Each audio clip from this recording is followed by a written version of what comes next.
So I would ask you now to rise and lift your glasses in a toast to the freedoms we once had, the freedoms we've lost and hope to regain, and especially the freedoms that we still enjoy. To freedom. Most people couldn't care less about politics, and frankly they have good reason. Almost every decision made by politicians makes our lives harder. That's yours and mine. Politicians are generally regarded as being corrupt, self-serving schemers who are capable of anything, regardless of the party or political philosophy they represent. Just this morning, a radio announcer made a remark on the air that illustrates this attitude perfectly. He said, "If you fool people with their money, that's fraud. But if you fool people for their votes, it's not so bad. That's called politics." It is precisely this fact that has allowed socialism to become popular. For all their egalitarian talk, socialists really believe in the double standard that some people are more equal than others. How many of you noticed this year that the NDP's candidates and campaign workers were not afraid to admit that they were socialists? Usually they would try to hide that fact. They didn't this year. I saw this firsthand in my campaign. After one candidate's debate, I had a discussion with two admitted socialists about corporations. They claim that corporations may be good for shareholders, but they're bad for people. When I pointed out that shareholders are people too, they responded, "Oh, they're rich people." In other words, to a socialist, the rich deserve less consideration than us so-called ordinary people. Now, since most people in society don't think about politics very much, you can be sure that only a fraction of them even know what the issues are at any given time. A man who not only knows what those issues are, but also understands them, is a rare specimen indeed. Rarer still are men who not only understand the issues, but who are prepared to invest their time and their effort to work for solutions. Being such rare commodities, they are extremely valuable people. A. Hodge once said, "It is easier to find a score of men able to discern the truth than to find one intrepid enough in the face of opposition to stand up for it." When we consider just how widely the concepts of freedom and democracy are misunderstood, it is not surprising that those of us who advocate individual freedom are not very numerous. After all, understanding comes before agreement, and agreement comes before support. Tonight we are privileged to have two speakers who understand the cause of political problems and actively work toward lasting solutions. I met our guest of honor for the first time this evening. You will be hearing more about him as the evening progresses. I met our first speaker this evening 5 years ago. I know him pretty well by now, yet he never ceases to surprise me with his knowledge and insight into the political process. He is a man whose dedication to principle and untiring efforts are an example for us all.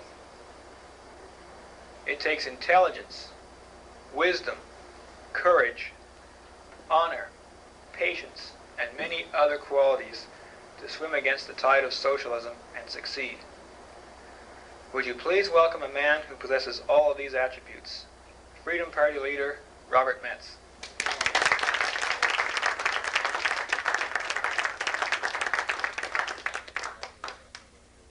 I was wondering who he was talking about there for a moment.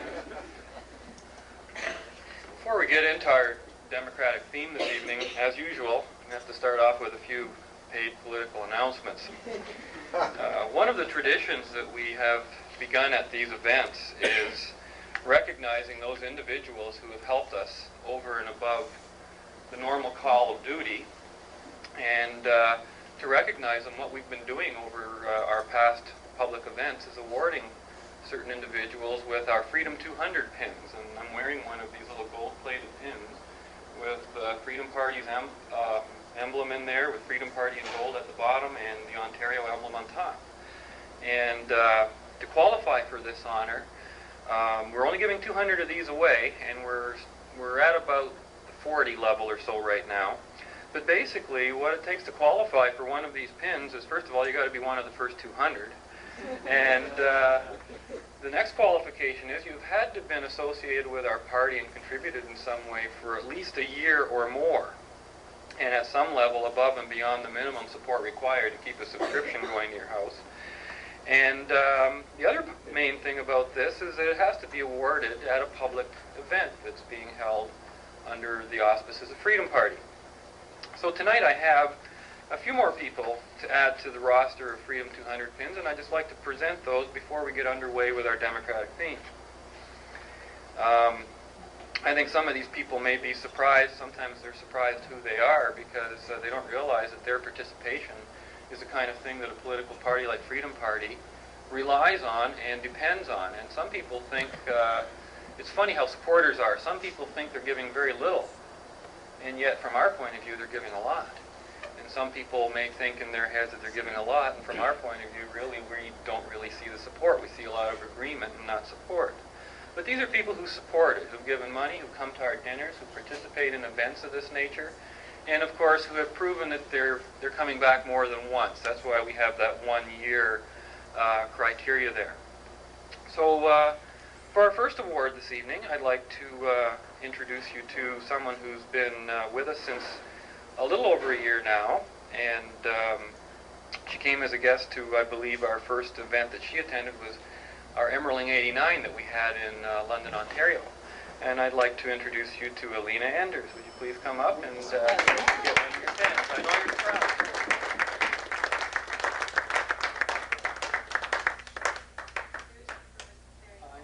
Thank you. Next on the list is a gentleman who's been at a few of our events recently, joined us, it looks like about May '89, if our records are correct. And this gentleman's come to our Action 89 dinner, our Election 89 dinner. He's attending here this evening. And I'd like to present for you Mr. Patrick Crawford.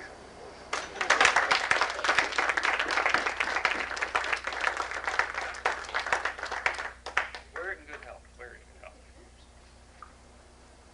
Next gentleman's been with us for quite a while, since 1985, but we haven't, since we started awarding these pins just a little over a year ago, he hasn't been able to make the actual public event until this evening.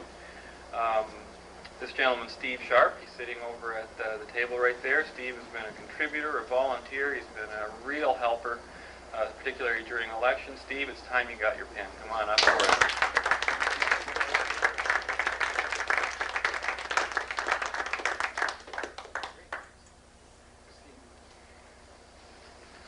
And last but certainly not least on the list this evening is our other guest speaker, who first came to discover Freedom Party. I believe it was in October of last year, was it, Bill? That's right. You came to our first event. He flew all the way up from Washington at that time just to be with us at the Walter Block dinner. He's going to be our speaker tonight. I'll tell you a lot more about him when I get to introduce him a little later, but right now he's here to accept his pin.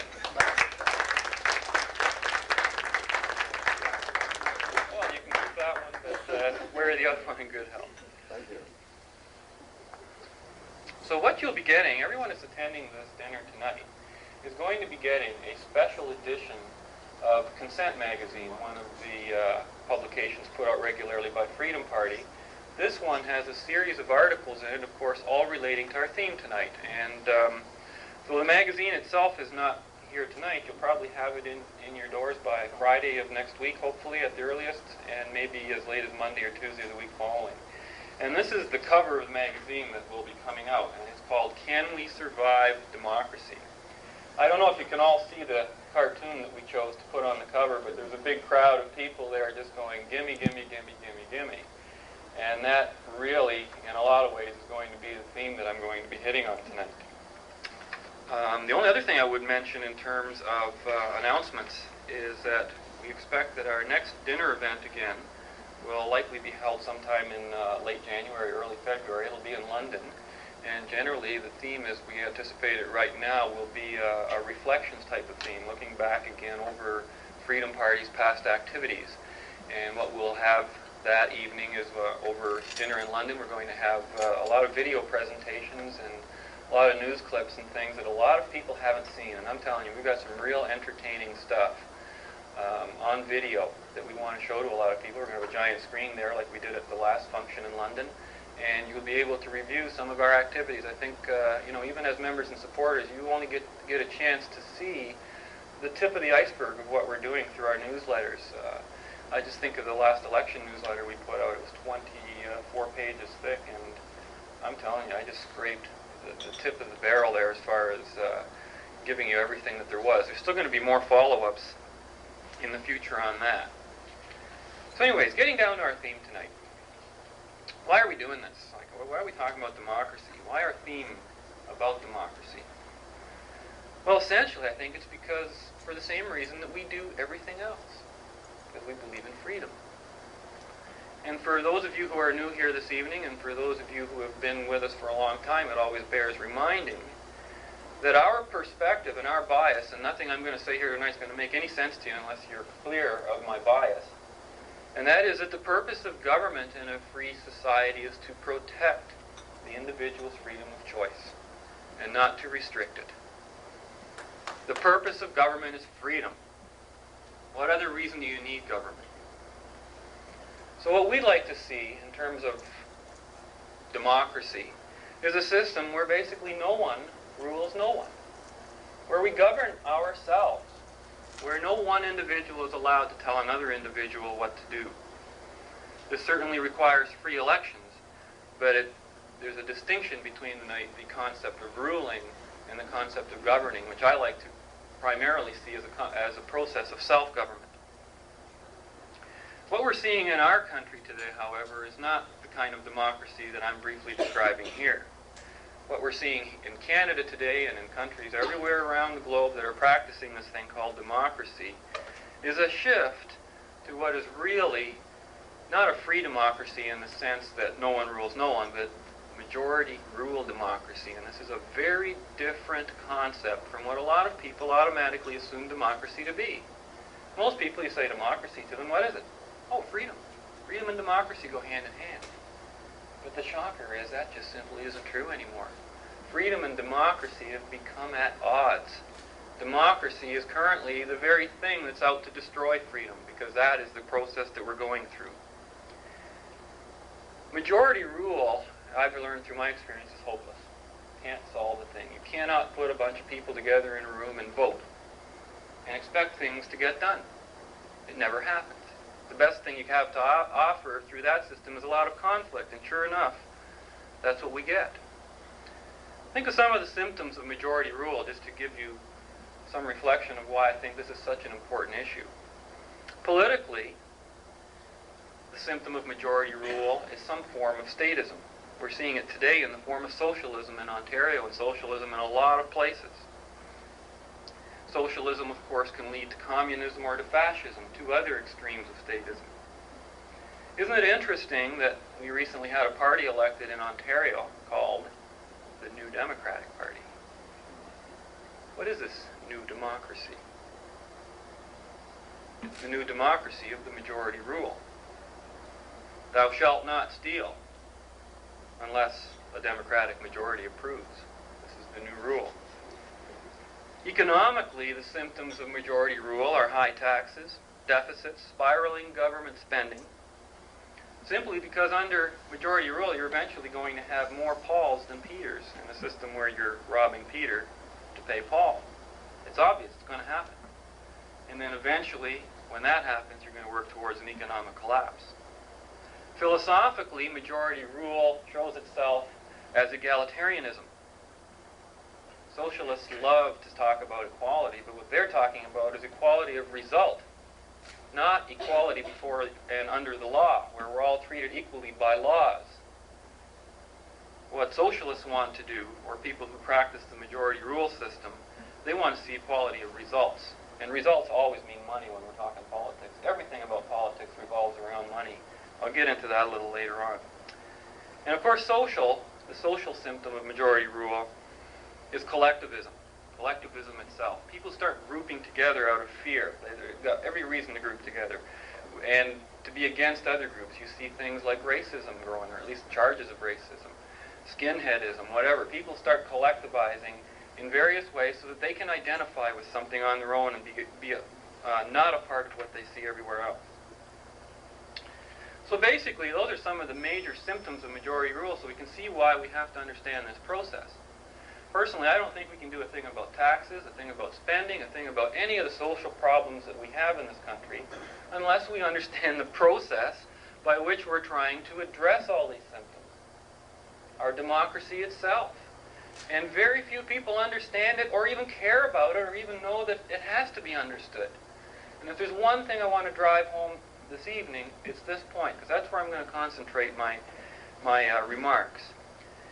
I'm not going to get beyond this point more involved with the issue of democracy on a philosophical level, in the sense that, Aristotle said the basis of democracy is liberty, and to get into that, because you're going to be getting that issue of consent in the mail soon, and you're going to get a lot of material in there that I could have gone over tonight, but really a lot of you have seen those. Some of the essays are already printed in consent. What I want to do is go one step a little further. I don't really mean to offend anyone or anything, but tonight I'm going to be a cynic. I'm going to be a real cynic about democracy. I'm certainly not the first person to be cynical about democracy. It's nothing new. You go back, some famous people, some of the things that they've said about democracy, they must have known something. I mean, why weren't we listening? Interesting. Lysander Spooner, some interesting quotes. A man is none the less a slave because he is allowed to choose a master once in a term of years. This again is the rule principle. Will and Ariel Durant said, "It may be true that you can't fool all the people all the time, but you can fool enough of them to rule a large country." You want to hear a real cynic about democracy, you just have to talk or listen to H.L. Mencken. Democracy is a form of religion. It is the worship of jackals by jackasses. Again, H.L. Mencken. The typical lawmaker of today is a man devoid of principle, a mere counter in a grotesque and knavish game. If the right pressure could be applied to him, he would be cheerfully in favor of polygamy, astrology, or cannibalism. And again, H.L. Mencken. Only a country that is rich and safe can afford to be a democracy, for democracy is the most expensive and nefarious kind of government ever heard of on earth. James Fenimore Cooper. It is a besetting vice of democracies to substitute public opinion for law. This is the usual form in which masses of men exhibit their tyranny. And Pierre Joseph, government of man by man in any form is oppression. And then the man who knew it all, Napoleon Bonaparte, practiced it. A man will fight harder for his interests than for his rights. Isn't that true? And then, of course, George Bernard Shaw. Envy is the basis of democracy. Isn't that true? After seeing how people vote and why they vote, I have every reason to be cynical about democracy. But it's really more than that. I've kind of given up on democracy in the sense that most people think about democracy. I mean, can you really blame me? I, for one, I've lost every election I've ever participated in. I know most of you are thinking I'm talking about my candidacy as a candidate, but I'm not. I'm talking about my participation in democracy as a voter. I have never, ever, in my voting career, voted for a winning candidate. Ever. For me, democracy has been a 100% losing proposition. I voted Liberal, I voted Conservative, I voted NDP, I voted Libertarian, and I voted for Freedom Party and never got the candidate I wanted. Ever. You ever stop to think about it? Unless you vote for the winner, your vote doesn't count. You lose. And if you do vote for the winner, so what? What did you win? What did you really win? Let's look at a record. Every election. at least as long as I've been alive, what do you get after every election? You get more government, more taxes, more deficits, more regulations, more cutbacks in government services, including the essential ones, health, welfare, education, and no alternatives are permitted to try and compete with those things in the private market. This is winning? So you see, I look at democracy this way. You lose some, and you lose some. That is great. I've seen democracy from both sides. I've been a voter, and I've been a candidate. So unlike most people, I've seen the democratic process more or less from both points of view.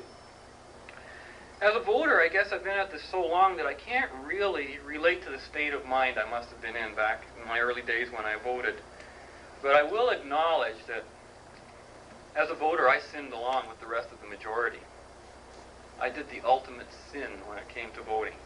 I voted against. You know, voters always vote against something. You ever hear a voter ever voted for something? I'm going to prove this to you tonight. And I've learned that getting elected, there's no trick to getting elected. You just got to hang around long enough until it's your turn. Eventually, they're going to vote against everybody else who's ahead of you in line. And I'm not joking. This is how you're going to get elected. You see the surprised look on Bob Ray's face the night he got elected? Holy cow, we got elected, and we only got 1/3 of the votes. Great system. Well, as a candidate, I sure got a lesson. The first time I ran in an election, boy, you know that cartoon I showed you, Gimme Gimme? That's what it is all about. First thing I learned when I ran as a candidate, who holds all candidates' debates? Interest groups, lobby groups, special interest groups, teachers' federation. You know what they say they're discussing? Education. You know what they're really discussing? Salaries. Money, right? They want money. Nurses associations. Did a nurses association's debate in the last election. You know what they say they're discussing? Healthcare. You know what they're discussing? Money. They want more money. Women's groups and advocacy groups. What are they talking about? You know, women's issues, women's rights, equality. What are they really after? Money. Gimme, gimme, gimme, gimme. I went to an all-candidates debate once that was actually thrown for the public and not put on by a lobby group. This was really new. We were really looking forward to it. Oh boy, we're going to talk to the public. Fewer people showed up in the audience than there were people on the stage. They canceled it. It happened twice. Hasn't happened again. The word got around, nobody organizes an all-candidates debate for the general public. It's a terrible situation. So I guess what we have to do is talk about a little about how voters think. Let's take a look at what voters say. Let's not listen to what I'm saying. Let's talk about what voters say. And I thought I'd break this down a few ways. I took a few clippings from the last recent election we just went through. From our local paper, from my area in London, Ontario. I got these out of the London Free Press, but they got them out of some other paper, so does it really matter? Let's look at how the voter looks at the issues. Here's a poll that was released Saturday, September 1st. That was about a week before Election Day, right, Bill? In 2 consecutive polls, they line them up side by side here. What voters think are most important and what they think are least important. You're going to get a kick out of this. Number 1, taxes. 37% of Ontarians think taxes are the most important issue. Boy, they picked the right party, didn't they? 16% say the environment. 7% the economy. 6% jobs and unemployment. 5% government spending. 2% an early election. That was an issue for them. Health care. Now here's something that takes up 1/3 of our budget. 2%. 2% interest in health care. The Peterson leadership, 1%. Government honesty, 1%. Native issues, 1%. Affordable housing, 1%. Other, 3%. Don't know, 18%. Now, isn't it interesting that the issues that most of the political parties make the biggies, affordable housing, honesty, and all that stuff, only 1% of us are interested. Isn't it interesting that the same voters that say that taxes are important, 37%, only 5% think government spending is important? Now, there's a connection for you. Oh, I hate those taxes, but Government spending doesn't bother me at all. Doesn't bother me. And that is how voters think. You know, polls are still coming out proving that the average voter, and I don't think the people in this room are among the average voters, believe me, but the average voter actually has no connection between his taxes and the amount the government's spending. They really don't understand it. They think the government has its own money to spend on all the social programs. Isn't that amazing? What are our schools doing? They never, listen folks, I mean, when we spend the money here, it comes out of your pocket, goes in there, but they never even get the basics. So from an issue point of view, you can see that the voters are pretty confused. They don't really know what's going on. But then, don't take my word for it, let's see what the voters had to say themselves. Here's an interesting piece, I never saw, the night the NDP won the election, boy, the media just disappeared. I don't know where they all went. They all had to rush over to NDP headquarters because I don't think any of them were expecting to have to go there that night. But the shock throughout the media went for quite a while. Here's a page that appeared in the Free Press. What's the date on this? I didn't even look. September 8th, that's 2 days after the election. And they just took little one-sentence answers from various people who all voted for the NDP. There's a few exceptions, and they point them out in here. But listen to why people voted. If you don't take anything else home with you tonight, listen to these comments. I'm going to name some of these people because, it kind of adds a little more dimension to it. I'm not doing it to pick on them. They are representative of the people out there, and we have to understand this. And then you have to understand why politicians are the way they are, because they have to appeal to this. Ian MacDonald of London says, I changed my vote because it was a waste of $40 million for David Peterson to call an election after such a short time in office. Fred Rogers of London says, I figured if I'm going to go on a shopping spree for $40 million, I might as well get something new.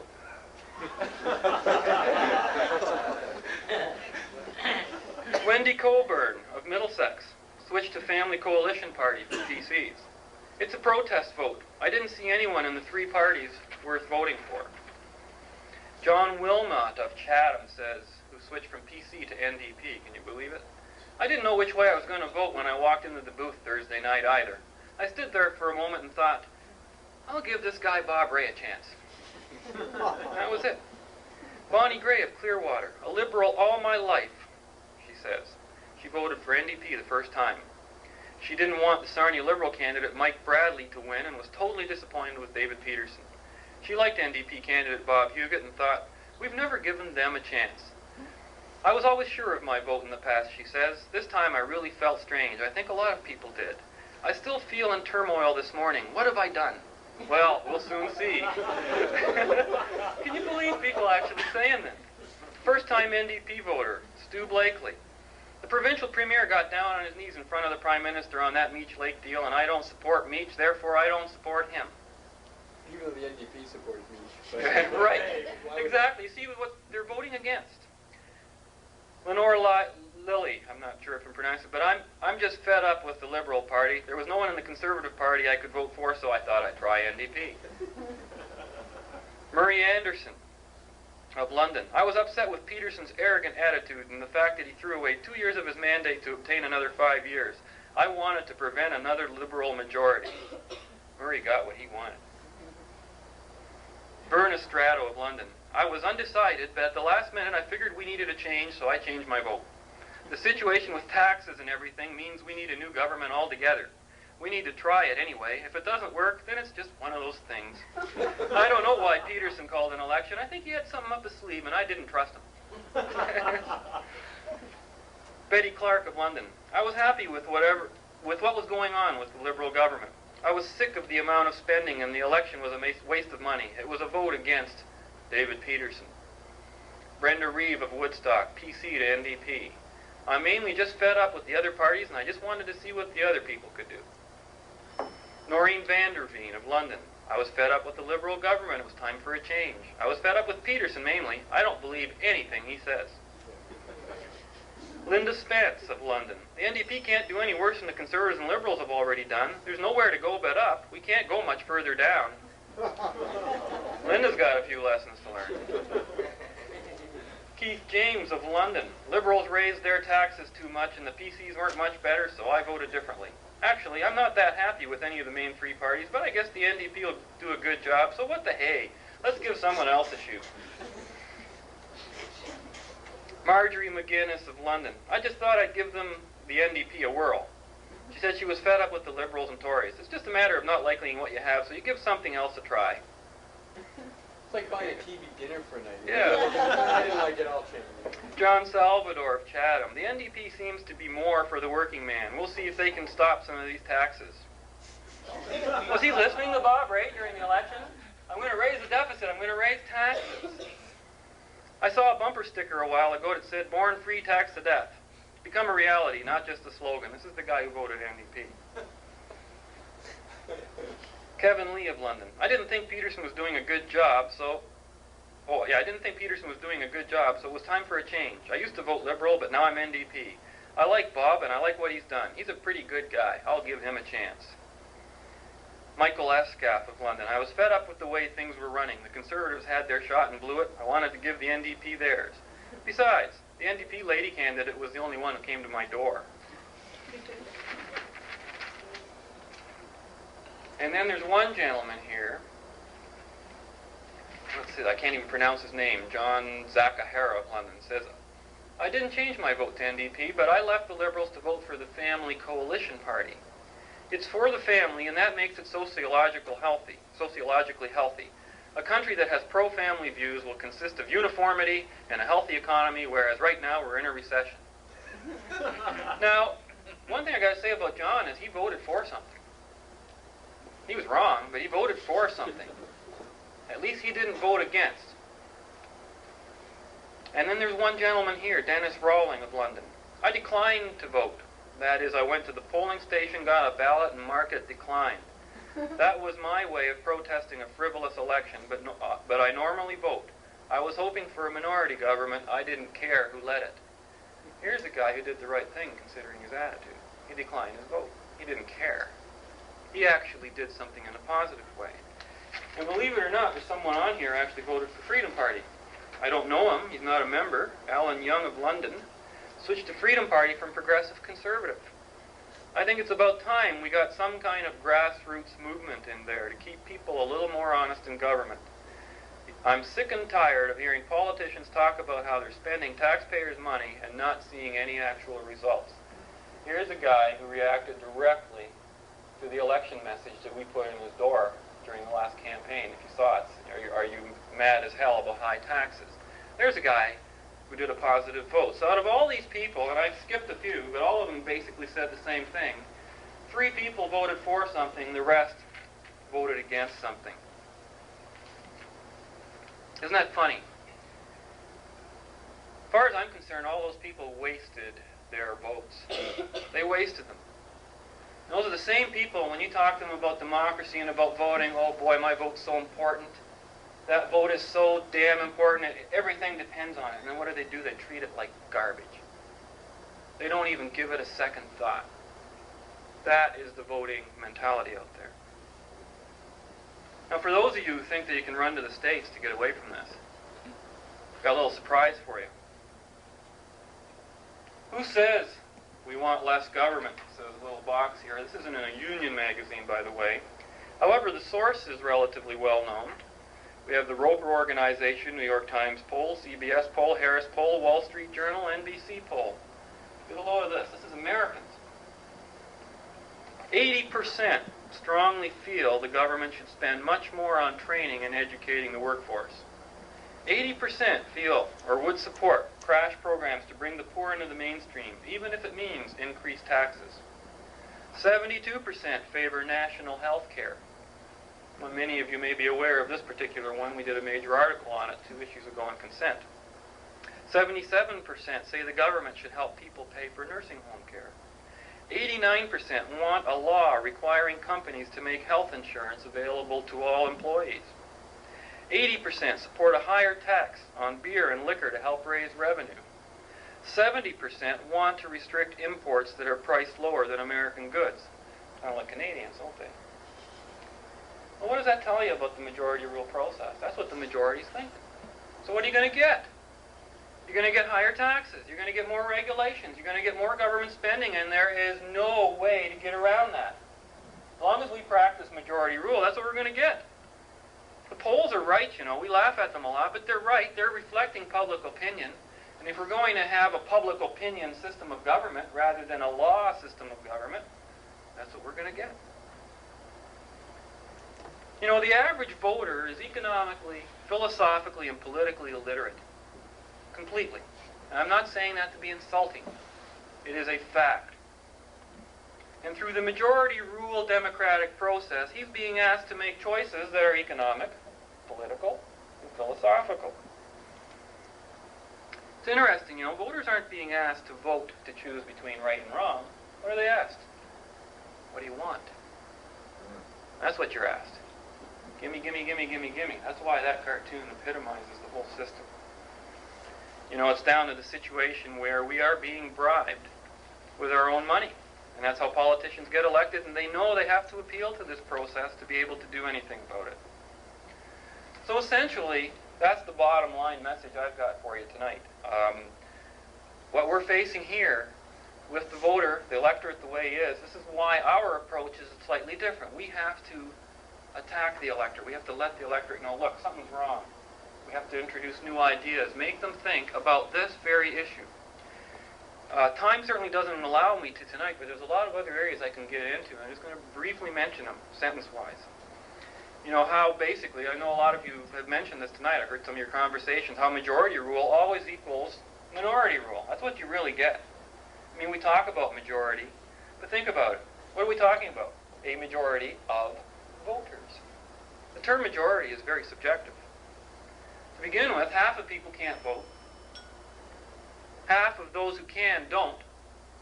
And the rest of them split their votes all kinds of ways. So what we get, no matter how we look at the situation, is minority rule. A very small percentage of people rule the rest of them. We went over the election results in the last provincial election, and you know that in most of the ridings where the NDP took a majority government, as we all know, in most of the ridings on a one-by-one basis, more than 2 people voted against the NDP than voted for the NDP. But they got the seat, of course, because of the way the vote was split. And by the way, to address that issue of the splitting the vote, Bill Frampton has written a wonderful article on elections in a free society, which you'll be receiving that special issue of Consent. That one is not a reprint. That hasn't been printed before. I think you'll find it very interesting. Another area you could talk about is basically how government attempts to limit our democratic freedom. On the one hand, it's telling us, yeah, we live in a free democracy. But on the other hand, it tries to take it away. You know, that old quote that says, if voting changed anything, they'd make it illegal. That's true. But ideas change things. And that's why they're trying to make ideas illegal. Anyone remember Bill C-169 a few years back? All party support. They wanted to put in a bill that only allowed officially registered parties to express their points of view through commercial advertising during an election. Lobby groups, individuals, or anyone else would be prohibited from doing so. Can you imagine that? All 3 parties got together and said, yeah, it's a great idea. Don't let the public speak. Only political parties can speak. You know, we have an elections commission in this province, and I'm telling you, that elections commission is there to keep the competition down. We've got so many regulations on us, you wouldn't believe it. I mean, just to collect money, you know that I'm not allowed to accept more than $25 cash from any single individual at one time. It has to be a check or money order above that. However, it's okay if you give me $50 cash and I deposit $25 today and $25 tomorrow. That's perfectly okay. You know, they tell us what you can spend on, how much you can spend on advertising, how much people can give to you, who can associate with who's allowed to give. This is freedom? This is democracy? Not by a long shot. The only thing an elections commission has a right to do, I think, is to regulate the amount of tax credits. That's fair. But they shouldn't be telling political parties and individuals how they can campaign. You know, we're getting to the point now where they want us to put fine print on our signs authorized by the official agent. Give me a break. Who even knows what an official agent is? I don't. You know, and then there's another area, how vote splits fail to produce proportional representation. Again, I come back to Bill's article that he'll be talking about, where he has put forth a great case for what's called a single transferable vote. And I think you'll find that very interesting. It's kind of technical, but it's very interesting how you can get pretty close proportional representation. After all, in the last election, we did between 1.5 and 3 point something percent. Why aren't we represented through the election process, at least in that percentage somewhere? But we aren't. We don't even get any of our monies returned or anything like that. Another thing that really happens during elections that a lot of people aren't aware of is how the issues are defined by the lobby groups and special interests and not by the public that's paying for it all. You know, you go to the questions. If you ever go to a lobby group or they do a particular question, the questions are always worded in favor of government spending. And if you say no, you sound like the bad guy. I remember the one thing where, where's Ray Monteith? Ray was doing a thing on, remember the one you did on housing, Ray? And all the questions were phrased like, are you prepared to spend more on affordable housing? Are you prepared to put aside 1/3 of all available land for affordable housing? Well, what does that mean, affordable housing? Well, if it's coming from government, it means unaffordable housing. And then, of course, there's a whole issue. We could spend a whole night on this one. I'm going to say one sentence about it, and that's the media. The media is the same way as the voter. Their understanding of politics is the same level. I've talked to people in the media on various levels, and there are good and bad. I'm not saying that it's a blanket condemnation, but I'd say 90% I'd be pretty comfortable with are fairly majority rule, left-wing oriented media people. And I don't say this in a negative sense, but it prevents them from understanding our perspective. So often, I can say something to someone with that slant on things, and you just don't understand what I'm trying to get at. I have to go way back to the basics, redefine everything, and that's not what the media is interested in. They want quick stories. So anyways, to wrap up, that's all I want to say about democracy. The rest of the philosophy you can get through the reading and everything. But that's been my experience as a candidate. It's pretty pathetic out there. And we've got a lot of groundwork and a lot of education to do in terms of trying to turn it around. Because right now we're just heading down the tubes. So I have about 5 points here, I think, very briefly I want to go over, and what we have to do in order to make a democracy work. Number one, you want to make democracy work? Limit it. Limit democracy. Limit what people can vote for. Don't take away free elections. That's another thing. You're voting for a rep. But limit what you vote for. John cannot vote to tax Peter. Peter can't tax Paul. You can vote to tax yourself, but you can't vote to tax someone else. As a voter, number two, we have to learn to vote to protect rights, not interests. And if we don't know the difference between rights and interests, then take the time to find out. And if you don't want to bother, then don't vote. You're doing a lot less harm by not voting than you do by voting the way these people voted. You know, a lot of people say, oh, vote. You know, it's your vote. You've got to get out there and vote. They are so wrong. Not voting is sometimes the best option you have.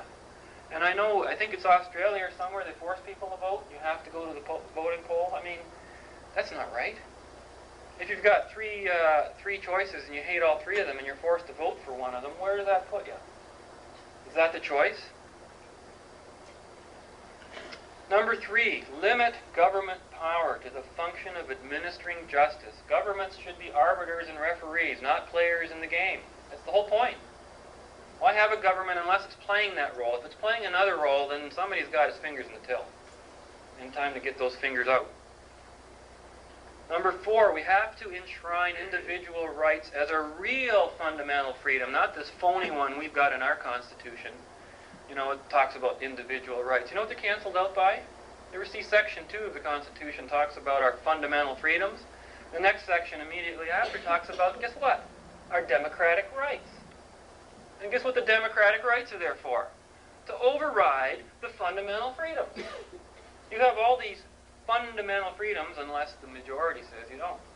And we've had a lot of court cases and court decisions in this country to reflect that.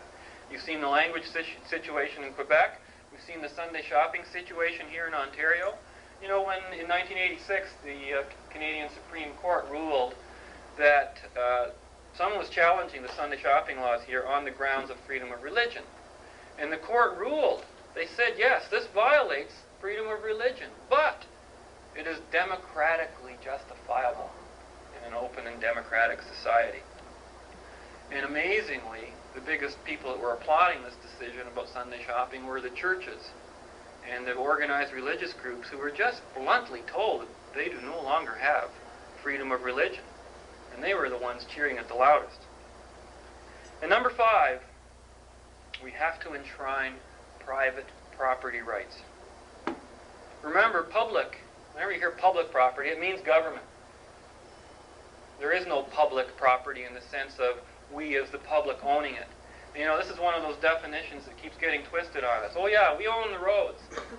Oh yeah? We're trying to sell your shares? We're trying to collect a dividend? For a person that owns the road and should be making a lot of money on it, we're sure forking out a lot and getting less in return. But this is the constant thing that we get. Now I'm convinced that if we did these 5 things, and never mind all the issues, all the other issues that seem to preoccupy people's minds, they'd all solve themselves. Magic. We'd have lower taxes. We'd have lower prices. We'd have increased productivity. We'd have competition. We'd have increased choice. We'd have low inflation. We'd have equality before the law. We'd have security of property and of person. We'd have reduced government spending. We'd have freedom of association, freedom of expression, freedom of choice, a free market. We'd have a future, because a future is freedom. Without it, we haven't got a future. So this is one of those rare times where I can close with an old quote of my own. I very rarely ever quoted myself, but this is one that is in one of the articles I wrote in the magazine you're about to receive, and something I've been thinking about for quite a while. The only form of democracy compatible both in theory and in practice with individual rights and freedoms is the democracy of the free market. And that's what we're going to get into now. Our second democracy, the democracy of individual choice. And with that in mind, I'd like to introduce to you our guest speaker this evening, Dr. William Peterson. He's flown all the way up from Washington, I guess. He just arrived. Bill, I guess you discovered us through this issue, really, didn't you? I think so. And Bill was working on a piece dealing with democracy, I think a book you were writing at the time. That's it. And he ran into some of our articles of consent, came up and wanted to see what we were all about, and has gotten pretty heavily involved since now you're back for the second trip, and I think we'd really like to hear what you have to say on Canada's second democracy this evening, Bill. Please, come on.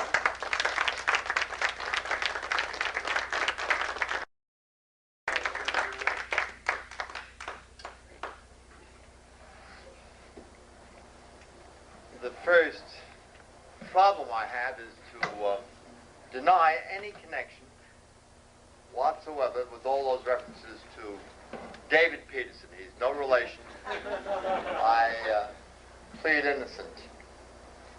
Well, Dr. George Roach, who was the president of Hillsdale College, tells the story of 2 buddies exchanging pleasantries during the Christmas season.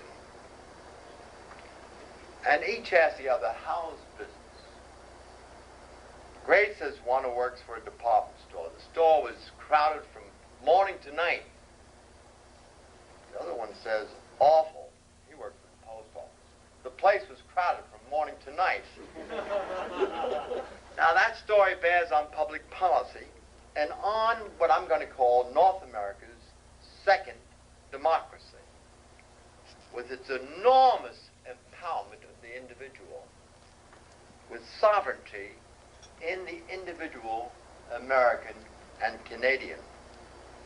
And to my way of thinking, this second democracy is one of the great, or to put it differently, the best kept secrets in our midst, even after the collapse of communism in Eastern Europe, because when you think about it, it's this second democracy which explains why Euro-communism broke down in the first place, why there's nothing in political science or application that comes close to the degree of democracy, of consent, of efficiency and self-government in this particular democracy. And by self-government, as I think Bob Metz brought out, I mean government of self. It's the hardest government of all, but that's what we have in mind. And mind you, this second democracy comes to us without any taxation whatsoever, and without any bureaucracy. There's no red tape. Nobody's telling you what to do. Moreover, in this light, this particular democracy has no compulsion whatsoever, and it is entirely moral, far more moral than what we call democracy, political democracy. Now, what is this Shangri-La right under our noses? Why, it's nothing but our common, everyday, ordinary marketplace. Think about it. In this democracy, every day is election day. And every producer candidate is running scared and is held accountable. And every market, surplus or short, gets wiped out almost immediately. And every consumer becomes king or queen customer, ruling with an iron hand. Now, this is freedom to choose in action. And it shows how power resides entirely in the people and in the individual North American, Canadian, or American. Here is freedom reflected in its strict counterpart, free enterprise, or in its larger context, the private sector. Here you can see consent galore. By the way, the word consent is coming to me loud and clear from your publication, Robert. Here you can see a widespread market system, division of labor across the globe. And you see strangers working for strangers, helping each other, mostly unknowingly. Just yesterday, Mary and I heard a marvelous speech by a great black economist in my country by the name of Walter Williams. He pointed out how New Yorkers and Washingtonians and pretty much everybody else loves beef or they love lamb, and there are Texans who get up at 4:30 in the morning to care for a calf, or Idahoans or Montanans who care for sheep. And they work night and day, they work hard, they expose themselves to the elements. And what for? For us. In other words, they're dedicating their lives to serve our interest in beef or lamb, and it was really well put. Because in this situation, we have a case where everybody is working for everybody else. To be sure, I can be challenged on that. Say, hey, Peterson, aren't you forgetting something? Isn't there more love of money than love of neighbor?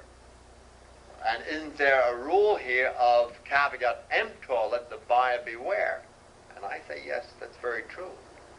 But the fact is that with this system of marketplace democracy, we really do have some sense of social cooperation, of social amity, of what IBM has a marvelous slogan that brings it all out, of world peace through world trade. Let me repeat those 5 words. World peace through world trade. For example, you drink tea. And whether you know it or not, you're giving a friendly pat on the back to the people of India or Sri Lanka. Eat a banana, and you stroke the people of Ecuador, Costa Rica. Bite on a bar of chocolate, you help add dignity to the people of Ghana or the Ivory Coast or Brazil. Fly Lufthansa, Alitalia, or Japan Air, and you advance the relations with our once enemies, our implacable enemies, the Axis powers of Germany, Italy, and Japan. Motor down the highway, you may be something of a goodwill ambassador to Saudi Arabia, Venezuela, or Indonesia. Now that is binding people together. That is really not necessarily putting down war, but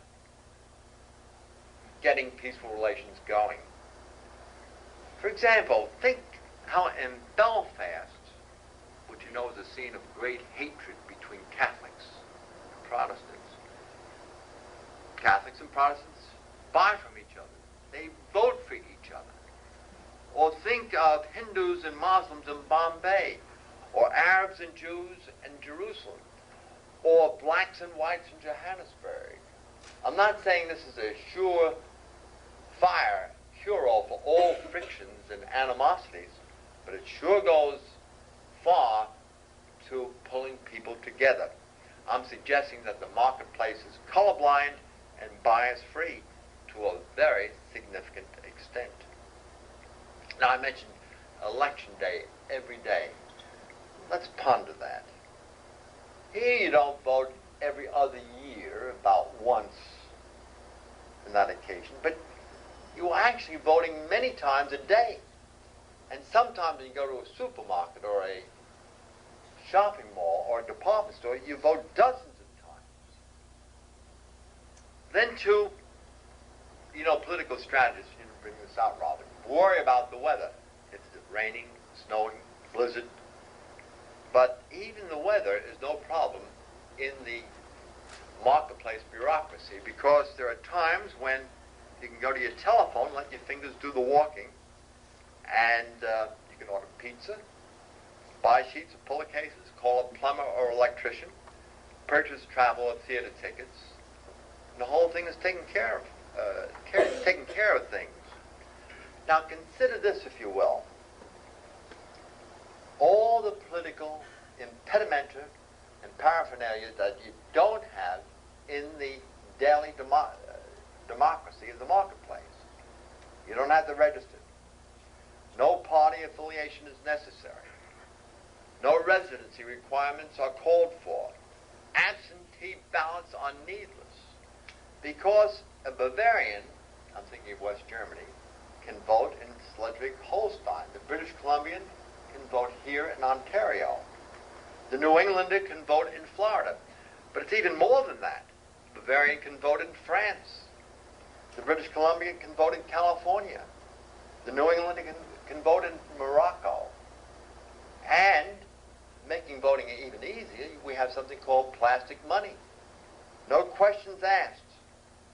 This universal ballot, $1, a yen, a franc, whatever, is good anywhere. Consider the hours. In democracy, it's about 7 a.m. to 7 p.m. or 8 a.m. to 8 p.m. But many places in our marketplace democracy are not only open from morning to night, 5 days a week, but some 7 days a week, and some 24 hours a day, 7 days a week. I'm thinking of convenience stores, gasoline stations, telephone companies, newspapers, radio and TV stations. Nor is there any need for political pressuring in this marketplace democracy. You don't have to walk around with a placard, wear buttons, although I'm proud to wear this, petitions, no gerrymandering, no log rolling, no lobbying, no campaign buttons, no street demonstrations. If you like something, you buy it. If you don't like it, you don't buy it. You don't have to be an advocate. You just are free to choose, to use the phrase of Milton Friedman from his bestseller, and I don't know if you can get it here, your public broadcasting series, Free to Choose. Nor is there any problem of lagging voter turnout in this marketplace. Because according to the U.S. Statistical Abstract, in my country, the U.S., in the 1988 election, 50.2% voted in the election. That's 1 out of 2. In 1986, which was the last congressional election, I don't have the 1990 figures, then the voter turnout was 33.4%. That's 1 out of 3.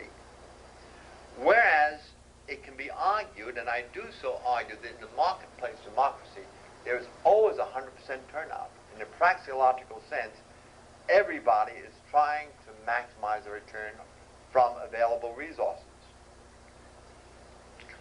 In other words, we see what economists call the rational ignorance effect. In the U.S., 75 million people voted in the 1988 election. But that means that each voter, in theory, had 1/75 millionth chance of swinging an election. In your own country, I'm going to guess, you turn out perhaps 26 million people, 10 million voters. But even that would give you 1/10,000,000th chance to elect a prime minister. Is that what Mulroney is? Prime minister. So the effects of having an appreciable impact on election is pretty thin indeed. In contrast, it seems to me the impact of a purchase or non-purchase is very significant, because here in the democracy of the marketplace, repeat business is crucial. Business reputation is very important, and competition is always tough. So the entrepreneurs who drag their feet get sacked, and those who do a good job get rewarded. And if you look at what I call a business cemetery of all the tombstones of entrepreneurs that have been knocked off, and fairly easily like that, you see the Iceman, the mom and pop store, the hula hoop maker, the bucket whip manufacturer, Ford's Edsel, do you remember that one?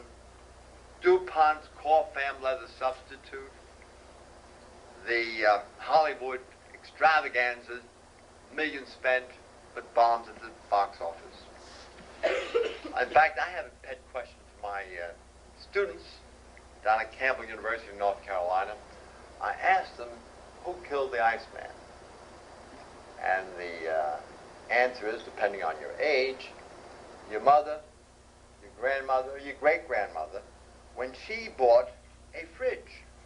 And that was the end of the Iceman. In other words, you can accommodate change, and there's radical change in this marketplace democracy, without any mayhem or violence, and it does seem to be rather effective. Well, one last challenge to Peterson. Aren't you forgetting, Mr. Peterson, or Dr. Peterson, that while the consumer may be sovereign, isn't it a fact that this process of $1, one vote, favors the rich?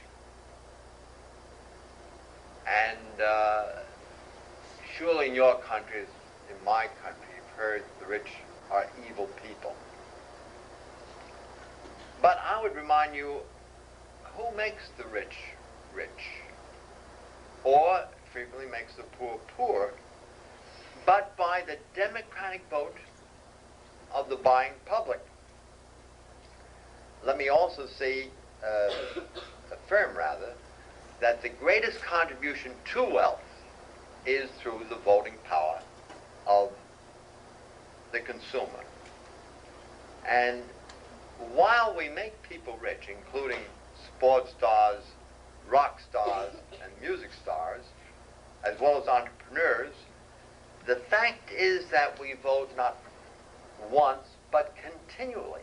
And through this process, we can make rich people poor and poor people rich, depending on the contribution, as people perceive it, to their own well-being.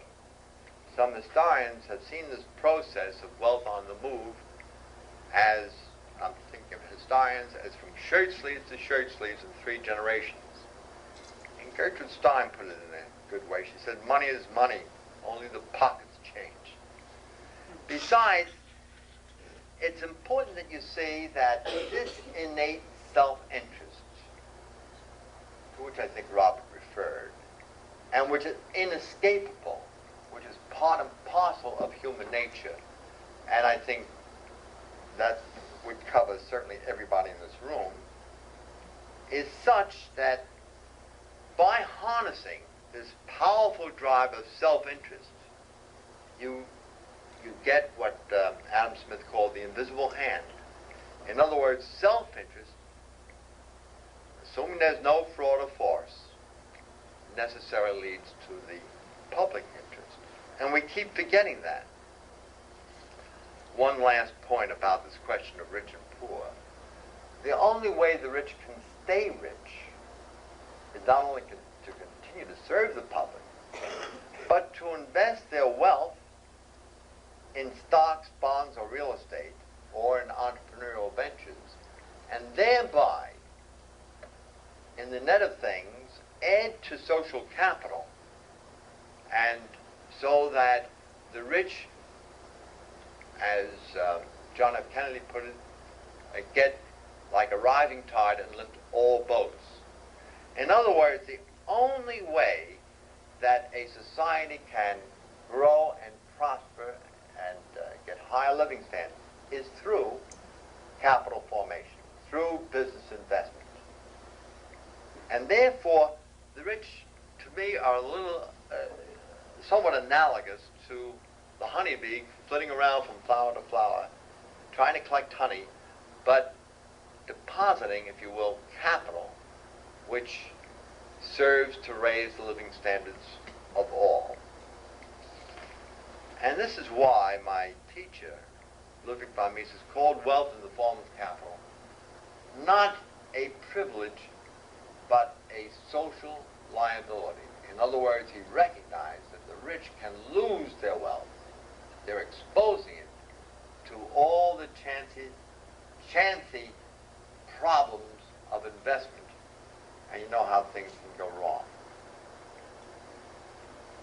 Well, to wind my little contribution up, Thomas Paine put in common sense that government, in its very best, is a necessary evil. It's worse, it's an intolerable situation. I think we reached the point of intoleration right now. But the evil is only as government becomes unlimited, as the state becomes what Bastiat called a reality in which everybody seeks to live at the expense of everybody else. Or, as Mencken, you quoted him, described an election as an advance auction of stolen goods. So what I'm coming around to, what I have called my second democracy, when you think of hard about it, the social cooperation, the people working for each other, I think I really gave it a misnomer. What we really should be thinking of this social cooperation as a very first democracy, and then government in a limited sense, and only in that limited sense, becomes a second democracy. Or if you can't stand the word democracy, a second government. Because when you really think about it, we have a government of sorts in the marketplace. We're governing ourselves. I think socially and democratically, it's the very best system we can have. And I thank you for your attention to these limited remarks. Robert, Bill, I turn the program back to you. Thank you very much.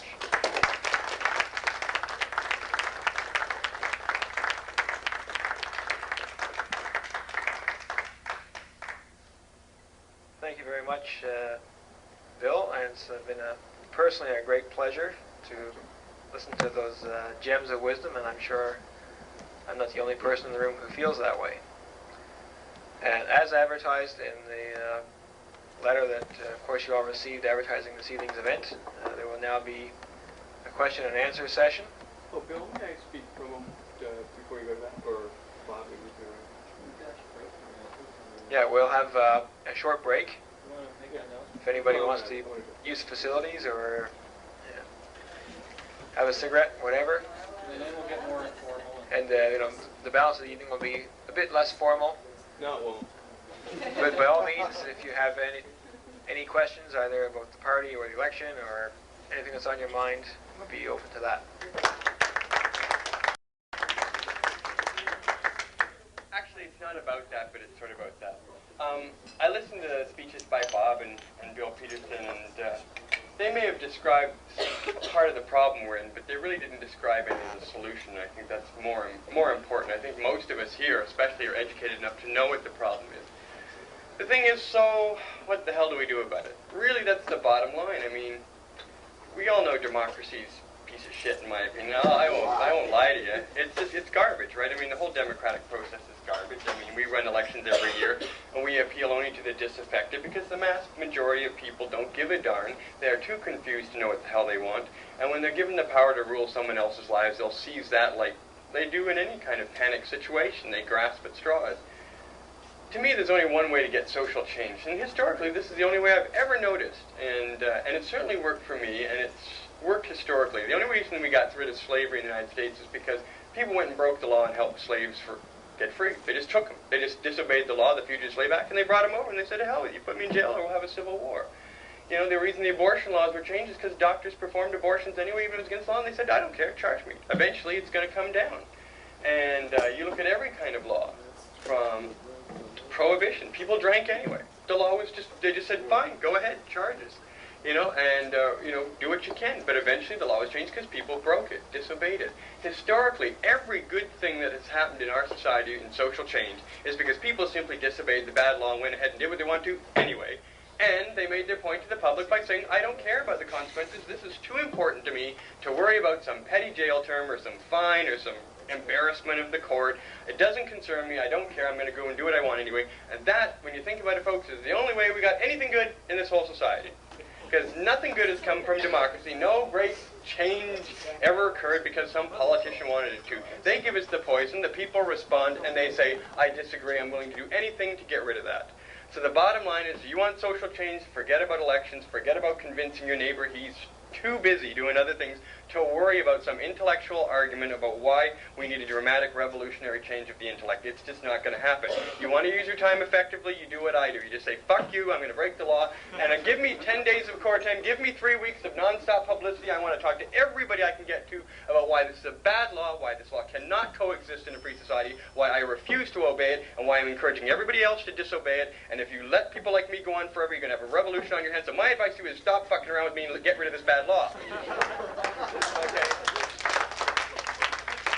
That's how you're going to get significant social change. So what I'm asking you, and I look at a bunch of white people with suits on, with jobs, and too much money and concerns to go ahead and do this, and I'm saying, get rid of your material concepts and obsessions and stuff like that, because you've got 20, 30 years to live. You may as well do something useful for a change instead of just coexisting and eating your food and eating your dinners and all that crapola that you do to survive, and start living and get down to what's really important, and that's disobeying these bad laws. And you got so many to choose from. You can smoke dope on City Hall steps if you want to legalize marijuana. I guarantee you, you'll have a platform in court for 5 days. You'll get press everywhere. You'll get a $100 fine, which you shouldn't pay, and you can go to jail and get more press, and you can get out 6 months or a year later and you're a superstar, and you can do it again until they change that goddamn law. And if you've got a store, open on Sunday, open every which possible way you can, and then you can go to jail and you can have a big circus again for 5 or 6 days. And don't get a lawyer, defend yourself, because people respect that. It's never done. It's never done. Everybody uses a lawyer. Lawyers are crooks. They're criminals. Stay away from them. Your conscience will be clean, your pocketbook will be full, and you'll get what you wanted to say. Because after all, how's it going to look if a jury says, get out of here, you poor common man trying to defend himself? They can't do that. They actually have to look somewhat impartial. They have to at least give the illusion that the common man has this due. So do your preparation, go and have a good time, make sure every press in the country's there, which I can certainly help you on that, and you will have the best shot you ever had at having one person change a bad law. I'll tell you one thing, it worked with Sunday shopping. I broke that law every way one day. I gave books away free before Christmas. That was so absurd. That immediately got people's sympathy. I gave away $2,000 worth of books free on the day before Christmas because I knew that was against the law, and I knew it was shockingly bad to the government to have a law that punishes someone for giving books away for free. And then I had 4 employees. And then I opened and had different items. I broke the law every possible subsection. And after I went to jail, they dropped all the charges because I was too much of a pain in the ass. I got all this publicity. My business was tripling. They thought, this guy has got some weird system worked out here. Okay? Whereas poor guys like Paul Magner, they come along, they spend $250,000 on lawyers, and they let the lawyers do all the talking, and so the guy gets buried behind a legal flat set of arguments, and all people know is that there's a fight going on.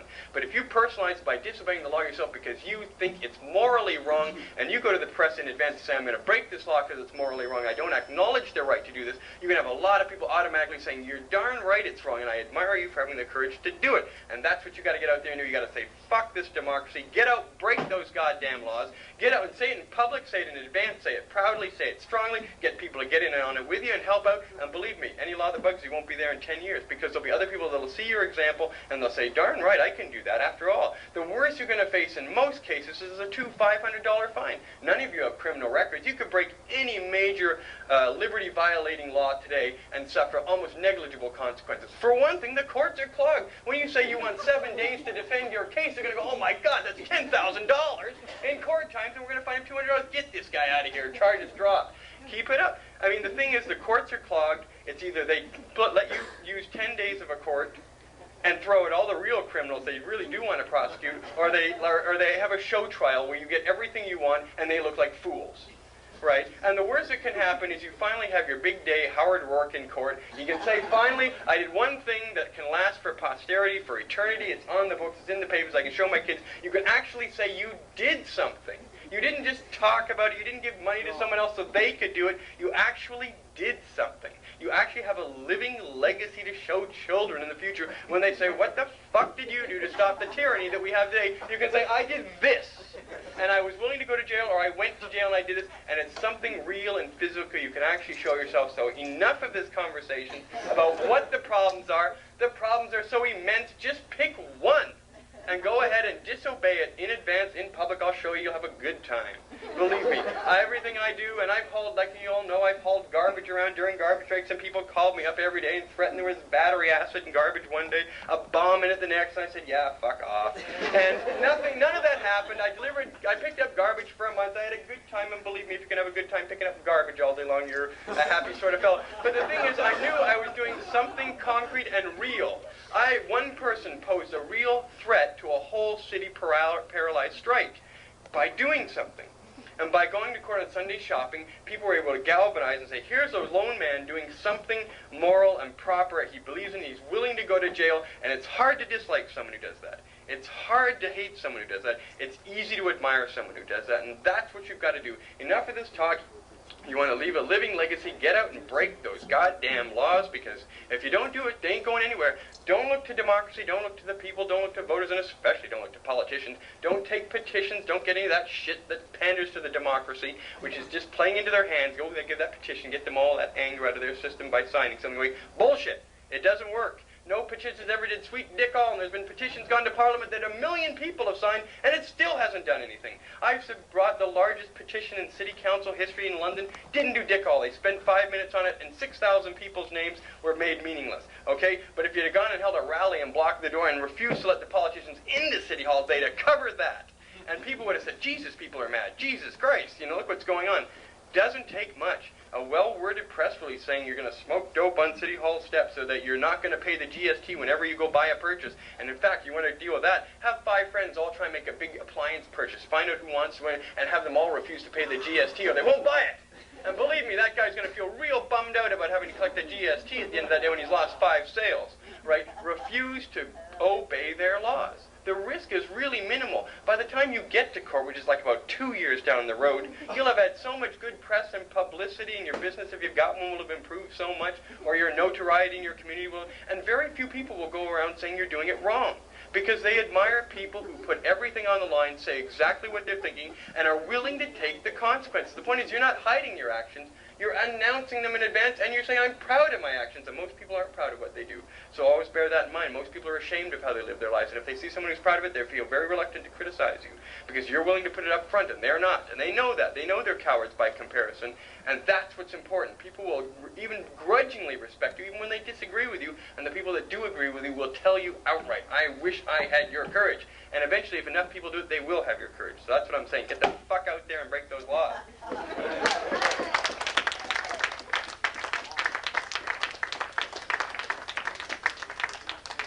As promised, we do have a question and answer session, so whatever is on your mind, whether it's about the party, the election, future plans, and the floor is open. David Pengelly has a question. You know, there was this tax campaign you were going to run. What's going on with that? Next week we're starting on that right away. In fact, Ray Monteith wants to be placing ads in Elgin, hopefully by the end of next week. Oh, And actually, Ray is advocating people break the law, don't pay those taxes. Ray doesn't want to pay any increases in taxes next year. Cash in your government savings bonds. Do not buy CSVs. Do not, you know, there are a lot of things. You should never pay any more tax than you have to. Stop buying cigarettes in Canada. Don't buy alcohol. Do not give the government any more money than you have to. It's immoral to give money voluntarily to the government for them to use it for their demonic purposes. One of the things I emphasize on my radio show is you are tacitly consenting to every government action when you give money you don't have to. And that means cutting out all the vices where the government taxes them. Cut off their supply of money. Once you cut off their money, they can do less damage. And they're only going to be able to borrow for so long. Those banks are not going to lend them money forever. So the sooner we bring them to bankruptcy, the better. Don't give them any money. This is a question over here. Marc, Emery, you have employees where you work. Do you make the necessary deductions? CPP, UI? Yes, but that only because that threatens their livelihood. I don't mind doing anything that threatens mine because I don't give a truth to know. But like, for example, I always file my income tax really late. I mean, do you, as an employer, meet their contributions to CPP and UI? Oh yeah. Why do you do that? Because it threatens their livelihood if I don't. In other words, if I don't contribute and they decide they want to elect to get unemployment, then their benefits would be threatened by my action. And one thing I do not believe in is you do not do something that threatens someone else's livelihood. So, you know, I know that if I went to jail for even 3 or 4 months, my kids would not be affected by that. You know, so therefore I don't feel I'm endangering my family by doing any of this. But if I do something like when I opened on Sunday, I made sure that my employees wouldn't get charged. That in fact all the charges eventually got back to me. So I have to be sure, like for example, if I don't pay my own Canada pension, for example, then that threatens their contributions because I'm going to have to pay them sooner or later, and the government is going to seize that money from me. But do you agree in matching the CPP and UI premiums of your employees? Do I agree? Oh, of course not. Well, then why do you pay? Because I take on one crusade at a time. I see. Because also, if you divide the public's attention, then they don't know how to focus on you. The public is stupid, and therefore things must be done simply for them. In fact, definitely the public is stupid, and if you work with that operating principle, it will teach you to speak slowly, clearly, and succinctly in 20 seconds. To this crowd, I can speak quickly and nervously. I was only given 10 minutes, so I had to really move along. But you speak slowly, focused, and you don't let them waver. You define the issue, you stick to that issue, and you make sure they can't forget what it is you're saying. If you have 2 issues, then people begin to pick things they like and dislike about what you're saying. It's important for them to only be able to focus on exactly what you want them to focus on. Again, if they're stupid, then you have to make sure that you do as much work as possible for them. All my interviews do that for them. People go on going, yes, that's very reasonable, that follows on that reasonable line of thought, that follows. And so the dominoes fall. But if I start doing something like go from censorship to taxation, then all of a sudden they're trying to focus on both issues and they can't do it. So an individual picks one at a time. If in fact that this current censorship, and incidentally I've told the OPP, and I'm telling all the press, and there will be huge interviews coming up as we go to court Monday, but that I'm going to sell every illegal censored item in this province. Every time the police say it's illegal, I'm going to sell it.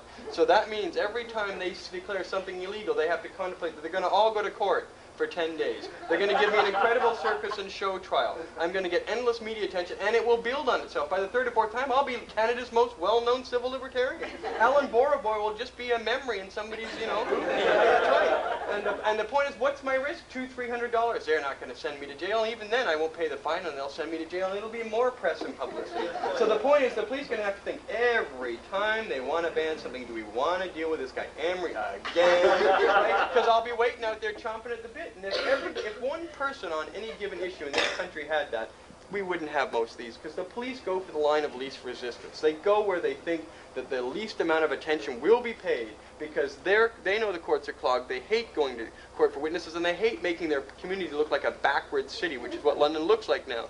I mean, I was even on Entertainment Tonight calling London basically backward. I mean, the mayor just hates that sort of stuff. And yeah, they're trying to recruit all this advanced technology. We're a progressive, forward town. And I'm saying, you know, they can't even sell a record here. You know, and you keep that up, they're just going to say, oh, fuck it, just forget them. Isn't there anything else we can do? I mean, they'll go bust some drug dealer or something. But they will avoid any kind of confrontation with someone who really is determined and means it. And it can be anything from the GST to rent control. Just don't raise the rent and refuse to lower it. You know, whatever it takes. You know, just go ahead and do it. If you're sincere and meaningful, you will achieve your result, and the sacrifice might be $1,000, a couple $1,000s. Heck, you're going to lose that in next year's tax increase anyway. So okay, Mark. Well, I can't underemphasize this. Most people here would not consider breaking the law. It is your only hope to change our social system as we know it. I talked to a woman who broke 2 city bylaws, fought them in court, herself, doing the work herself without a lawyer, and won. And they went after her for something else, and she went into court, and just before they started, they withdrew the charge because they were afraid she'd win again. Oh, definitely. But especially because we're white and Anglo-Saxon is a really big advantage. If I was Pakistani and didn't speak English well, believe me, it'd be much different. You people have the opportunity to manipulate the media to its fullest because you don't come with any built-in prejudices. The public respects people who look like Bill who are doing something on principle.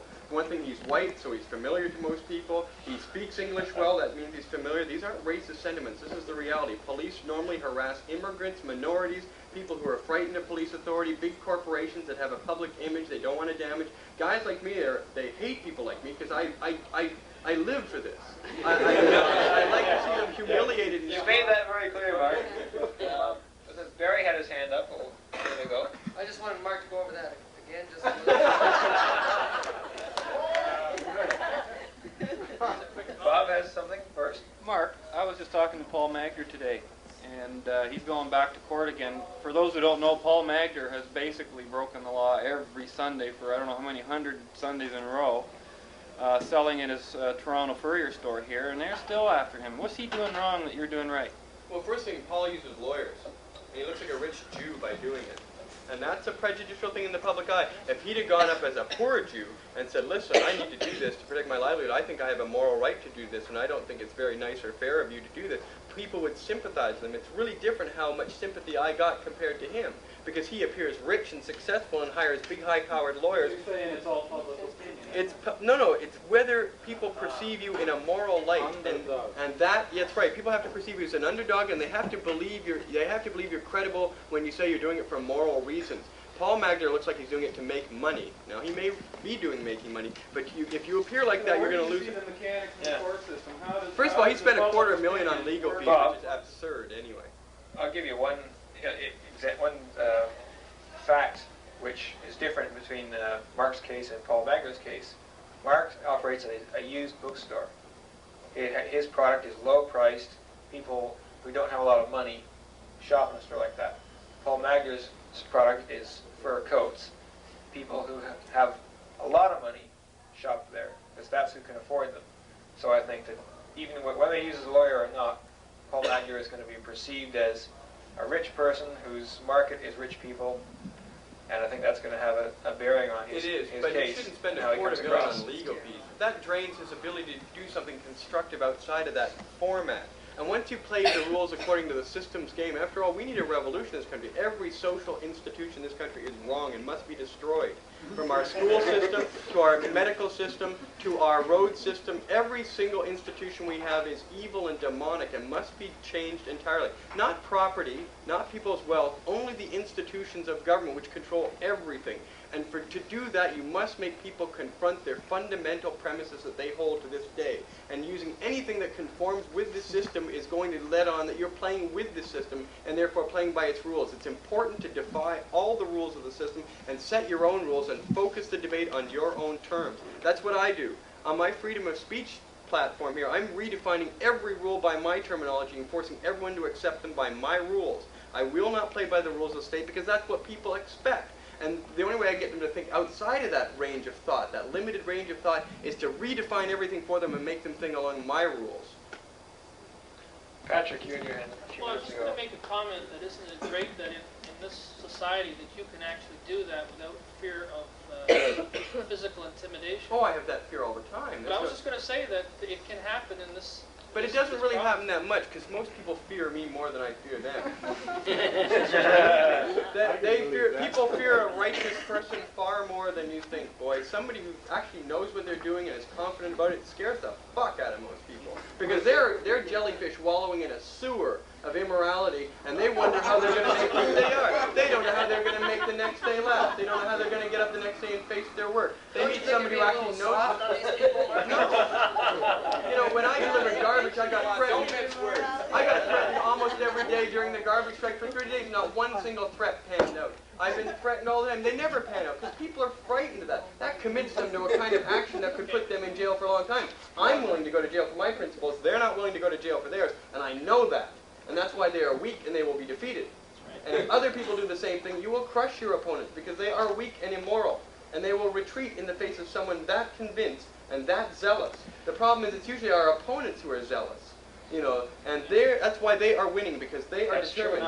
And you've got to be stronger, tougher, and more ruthless than they are, especially with dealing with the system, because the system is only there to be used to be destroyed. That's true enough, you know, and that reminds me of a point that a number of people have made about advocates, or in some cases so-called advocates of the free market. Namely, you hear all these arguments, mainly from economists, but not entirely, about how efficient the free market is. And that doesn't convince anybody, because most people, regardless of whether it's efficient or not, basically believe that the free market is immoral.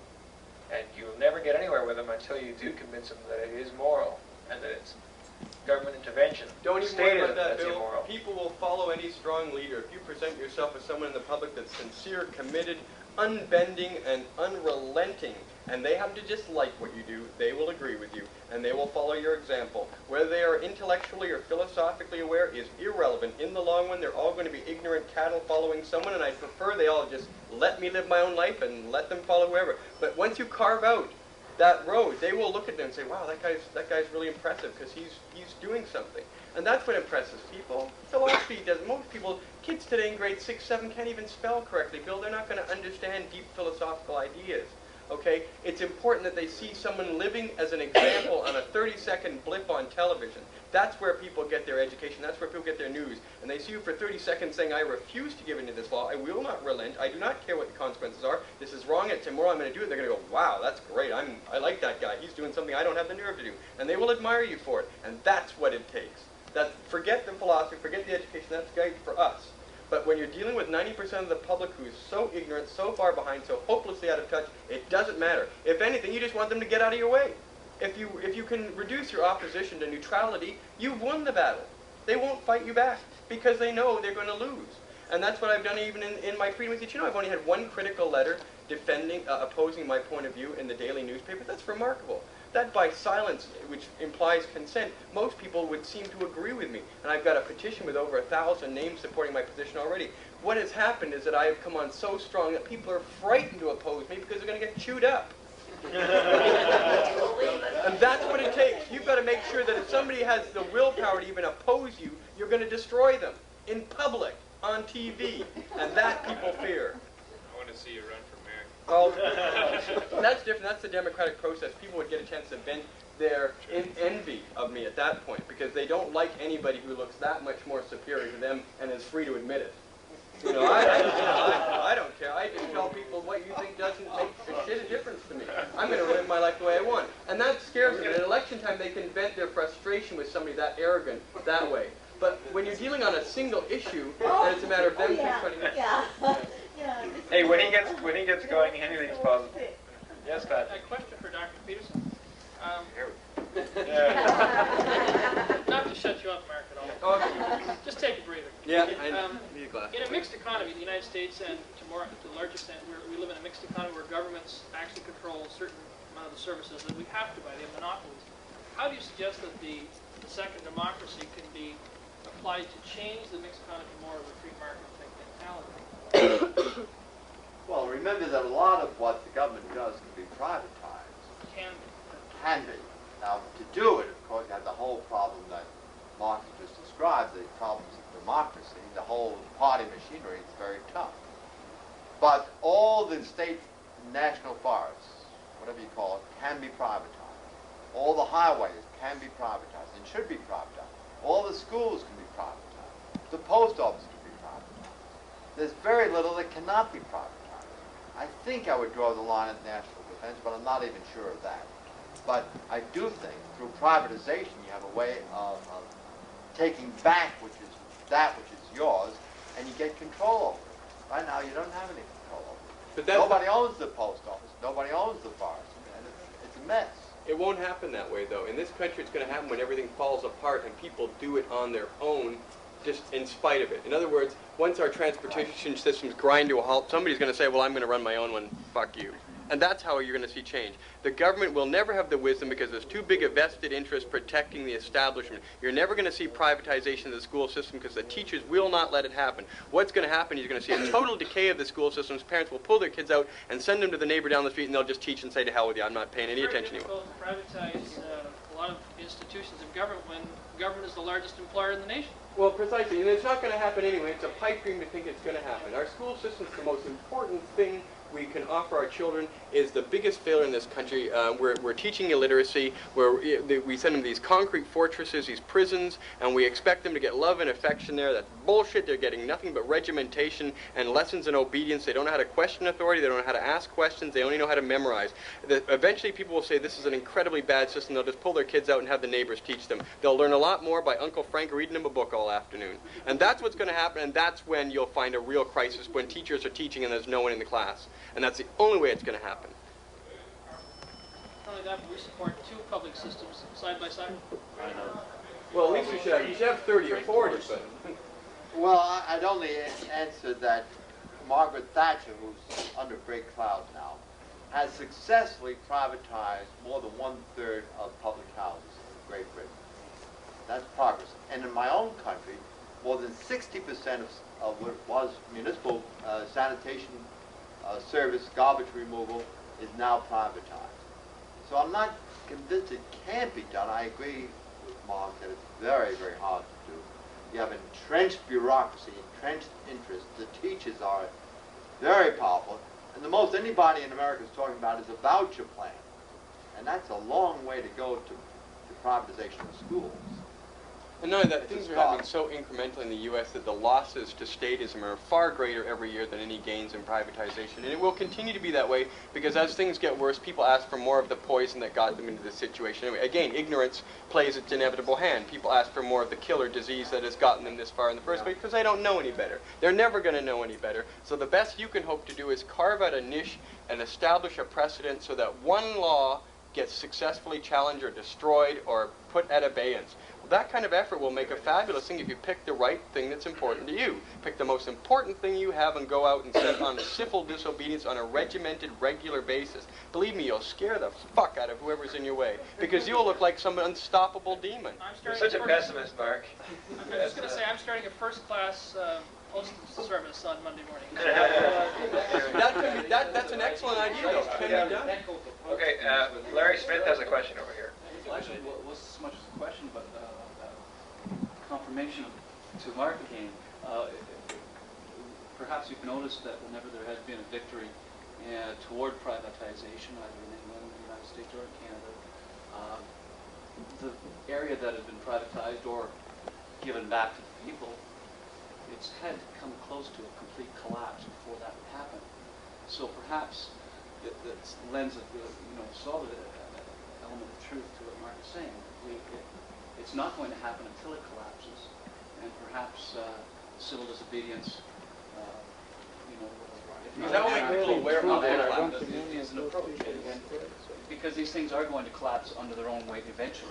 And you can hasten them considerably by civil disobedience. You can make people aware that this is in decay, and therefore new radical solutions are necessary. No tinkering with the system will change anything. You immediately stop anybody that says we need to tinker, alter, or manipulate the system. We must destroy the institution itself. But we must how do we do this? This has to be done in a certain structure as well. No. No, you need people to have a radical mindset. Therefore, you bypass all the how do we get there, all the preliminaries. You say, no, we must need a total, fundamental, radical change in how we view our society. I didn't mean that. I meant something outside of anarchy in its entirety, because those who have no qualms about limiting the rights of others could just act just as outside yes, but the law. they will have a very difficult time persuading people the morality of their position. After all, the democracy operates like that anyway. They don't expect people to understand the morality of their position. They go ahead and do it anyway. So you're not if one thug does that and disobeys it, it's no different from the common criminal who does it every 100 times a day in my town of ripping off the local variety store. So that's the status quo. Thugs going around doing what they want and getting immunity from it. The fact is there are very few people going out and doing the right thing by disobeying the law and standing up for it. That happens so rarely. Like the publicity I've gotten just for selling one little audio tape has been so remarkable because people never do it. The media just figured we don't know anybody that's ever done this before, sent press releases to the police and said, come and charge me. I dare you. You know, that doesn't happen. Even the police said, I got a clipping today from Saudi Arabia. I was on the front page of the Saudi Arabia English paper, the Arab News, and I'm the first article there, and it quotes the police saying, I guess this is a man with a mission. We had no choice. We had to charge him if he wanted us to, right? And so the whole intimidation game has been reversed. I'm intimidating them into charging me and dragging them into court. So the whole victim mentality has been reversed. Now they're the victims. They're playing on my ball field. They're playing by my rules and subject to my press. And that people are coming to them, getting their reaction to my action. Now, if you did that, if you went and picketed a school every day and said, my child is illiterate because the people here won't teach, you'd have a flock of media there. If you did that 5 days in a row, they'd all be talking to you the next day, and you could articulate why you think the school system sucks, and why that they're ruining the whole generation of children, and that why this system must be abolished and destroyed entirely, and we have to return the responsibility of teaching back to educators and parents and eliminate the government. You do that 5 or 6 days, you get a lot of TV cameras in front, not to mention neighbors who bring their kids every day will talk to you. Yeah, they figure you're so determined. I challenge you guys. Marc's, and I think Marc's comments point out, although he's advocating that the philosophical route is too slow or just won't work, his remarks do in fact point out a philosophical element, namely to get your opponents to play the game on your ground. Because the problem that advocates of the free market, the free society have had in the past is they're always being lured into playing the game on the socialist ground by accepting the socialist premises, by allowing unstated things that the socialists believe in and that are the basis of their whole thrust to go unchallenged. And we can't do that. We have to redefine the debate in our terms so that the socialists and the other statists are having to come to us and counter our arguments rather than us trying to counter theirs. Bill, it can be said simply, let's stop being victims and begin being revolutionaries. That's what it takes. You need a revolutionary attitude to break the laws, a revolutionary thought for people brought up in our society, because we think normally only criminals break the law. But the law is what's criminal, and therefore we must bring the criminals to justice by breaking their law and making them account for it on our terms. An excellent idea is the goods and services tax. It would force self-employed people to be tax collectors. This interferes with their freedom of association guaranteed under the Charter. The GST is illegal. And therefore... Make a case for that? Yeah, you need to make... The problem with the GST is that most businesses are going to have to pay their sources the GST. My store is an advantage I buy from the public, therefore I don't pay the GST, so I'm weighing whether I'm going to collect it or not. The problem is I have to be prepared to spend at least $10,000 to $12,000 because the government will seize my store's assets to get the money. I mean, with taxes, there's a price you have to pay. They're going to get their money. They have a legal right to come and seize your asset. So you really have to think about that. But refusing to pay it is a good idea. Refusing to pay it puts it on this. This is the law says that if your trying to collect the tax, and somebody asks, you have to prove to them that you have to collect it. And if they refuse to pay it, there's no good in going to the government and saying, well, they wouldn't pay, go get it, because you have to take them to court for it. Oh yeah, we've been charged. There are lots of ways around that. And one of the important things we need to address in this country is that our soldiers have gone to war in the Middle East for big oil. And you might think Saddam Hussein's some kind of Hitlerite maniac. And I mean, the guy certainly killed 1 million of his own people by gas and Iranian. But I look at it this way. He wouldn't hesitate to kill 1 million Western infidels at the drop of a hat. After all, if he's killed his own people, what the fuck does he care about a bunch of Americans and Canadians who are perched in some desert beside him? He may as well go out with a blast. He's going to be done in one way or the other. The Americans are not going to coexist with him, and he's not going to be placated. So we're looking at a war. What are Canadian ships and airplanes doing there in a war that's basically propping up big oil? After all, we've seen lots of people get invaded in the last 30 years, and we've done dick all. And all of a sudden now we've got troops in the Middle East. That's ridiculous. I mean, and we've got troops in NATO still, and there's no Soviet threat anymore. I mean, Soviets couldn't walk across Poland. They don't even have the boots to do it, let alone the tanks. You know? I mean, we're in Cyprus after 20 years. Bill had a question down here. Oh, no, they are. Okay, pipe down, Mark. No, but I'm saying there's lots that Yeah, we have a question. Mark, I've got a question. Unfortunately, it's for Mark.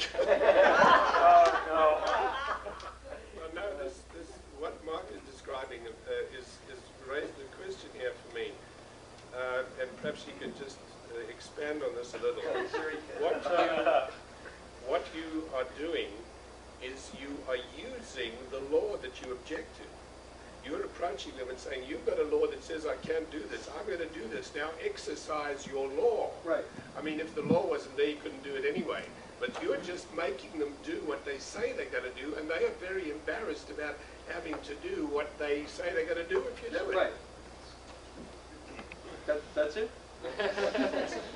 It seems, well, it seems like, you know, they're very prepared to do it, except when they sort of challenge. But you're using the system against them. It costs Yeah, well, that's what thousands and thousands of dollars for even to process a charge anymore. That's why our system's gone to pot. So they didn't even have the thing there in the first place. Well, the thing is that obviously we need to eliminate most of our laws and just keep the ones that protect us from violence or coercion. But the fact is we have a myriad of laws that do no such thing. But they cost thousands, sometimes millions of dollars to enforce. So what you got to do is you got to drain all their resources, make them lose a ton of money every time you go to court, make them spend a fortune. They can't tax the cost on you. And like I say, this goes in hand with my policy. I refuse to drink alcohol now because too much money goes to multinationals that support censorship groups, and the government collects taxes. Don't buy cigarettes. Make your own beer if you have to. Bypass the government. In no way whatsoever give them money, and make sure they spend a fortune every way possible enforcing those bad laws. And you will eventually, they will not come to you. They won't enforce any of those laws. And eventually, it will finally get to them that we've got to get rid of this law. It's too costly, cumbersome, and just a plain pain in the ass to even have this law. It would be cheaper to get rid of it finally than to have it around so all these civil disobedience freaks can drain all our resources, and the Crown prosecutors and the Crown, you know, and stuff like that. Believe me. And it's going to happen whether you want. It's a technique. Somebody gets but the point is, will we do it or will our opponents do it? Because there's going to be a cultural war in this country. This cannot go on.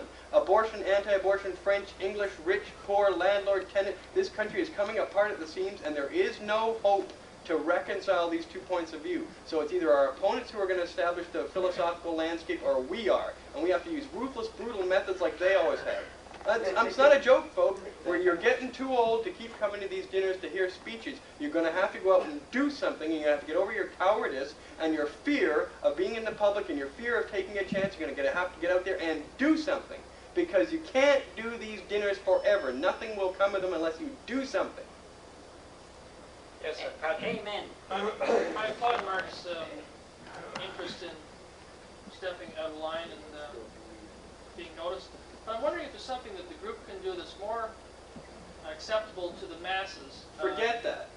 The masses are stupid. You don't pipe down, Mark. Let's have let's give this question to Bob. Yeah. Well, in your talk, your point number 3 was limit government power. If in fact that was part of a super law of laws that limited the government's ability to generate a deficit in the first place, or something else that would generally benefit our economy, how our individual freedoms are infringed, how could we as a political party turn on the masses to register that intent with the powers that be?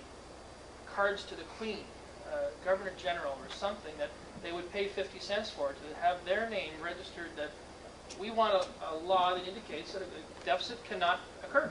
Well, what you're suggesting again is a petition, and I have to agree with Marc, petitions don't work. And it gives people the feeling They they've don't. done something when they haven't. I've seen You his don't want to give 5,000 people that petition, opportunity. I've seen the million petition. Petitions do not work unless the petition already serves the government's purpose. Okay, well, If the petition is worded in such a way and everyone signed up on it, and that's what the government wanted to hear in the first place, that petition, boy, we listen to the people. That's We right. listen to what they have to say. But if what the petition says is something the government doesn't want to hear, that petition's going to be shoved under the carpet so fast it didn't even exist. And I have seen all kinds of tax protests, whatever have you protests, all gone like that. And Bob, you just think of all the energy expended. The only one that worked is when they withheld their taxes in Blenheim. That worked. They're They the one- understood that language. They're not giving us any Well, it fucking money. hasn't worked yet. That's- Well, it's got down to a Well, no, certain they point. lowered the taxes back to Right. the old levels because they But, wouldn't pay. They just said, we're not that's right. giving I you tried to money. bring a businessman here to this meeting tonight, and he says, you know, I've read some of your the Freedom Party's literature, but what do they want to do practically? You know, Well, you just heard it. Don't give people an Don't tell them what Marc said, whatever you do. What you suggested is the very worst thing we can do. Do not give them a card. Do not give them a petition. You know what that does? That makes people think they've actually done something, and it's wrong. You don't do anything unless you physically put yourself at risk. That's how things happen. That's how businesses are started when you make a risk. That's how you bring children in the world when you're prepared to take a risk and a chance for 20 years. That's when something real happens in this world. By getting people put their worthless signature to a worthless document that has a worthless hope of ever doing anything, gives people the feeling that, oh, I did something, now I don't have to think about it for 6 months. Bullshit! You've got to make them say, listen, unless you want any real change, you get out there and put your ass in the fire now. well, how about a class action suit? Bullshit. It's using the courts again, and you'll get drained dry. You'll end up spending $500,000 for nothing. You've got Boss? to get out there and take a I chance. want practical suggestions, other than Well, civil There isn't any other alternative. I've studied this thoroughly. If there were any other way, I'd suggest it to you. Especially since I... Okay, Marc. Yeah, but You're- you Marc, guys the only are one who looking has for an easy something to way say out. about There this. is not an easy way to social change. Let me tell you, not in this day and age. The point about... Decriminalize drugs and we'll get rid of half the police we got. Okay. The point about petitions is perfectly illustrated by all these reams of GST petitions, and they've accomplished nothing. I think, though, what you absolutely have to do, and at the federal level, this is a long way off, because even if a government eventually gets elected that views things in this light, it's very hard to do, but at the provincial level it would be much, much easier to do, assuming that the right sort of government gets in, and that is to make it constitutionally impossible, i.e. unconstitutional, for the government to borrow money. That'll never happen, That's Bill. ultimately what you have to do. No, you have to hope the banks go bankrupt and can't lend them any money. That's the only way it's going to happen. Take my word for it. Nobody is ever going to get a constitutional amendment passed to balance the budget in this country. We owe $300 billion. To balance the budget, we'd have to find $300 billion just to balance it right there.